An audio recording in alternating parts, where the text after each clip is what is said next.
Man, I think it's time that we do a little upgrade on the intro there. So that's something I'll be working on today. What's up, everybody? It's Ryan with Tundra4x4.club. Super stoked for today's episode. But first, if this is your first time here on this channel, we talk about everything from Tundra upgrades, and anything off-road. So if you're into that type of thing, go ahead and hit subscribe down below. Don't forget to hit the bell icon. And also, if you like this video, go ahead and give it a thumbs up so I know that you guys are liking the content coming out. As we are going to roll out the new logo. I've talked about it. It was in beta for a long time. If you missed any of those episodes, I'll go over pretty much the original logo that I had on an old hard drive that ended up crashing.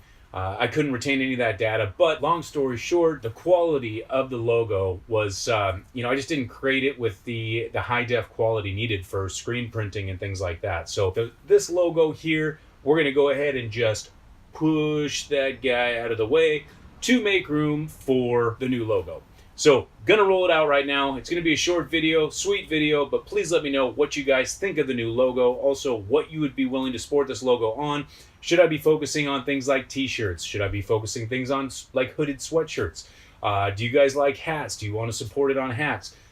Stickers, obviously those are gonna be coming no matter what. Maybe a beanie, I don't know. But please let me know in the comments below what you would want to have me focus on first, whether that be a hoodie or a shirt or a hat or a beanie. I'd love to hear from you. So sit back, relax, short video. Here's the release of Tundra4x4.club's new logo. Let me know what you think.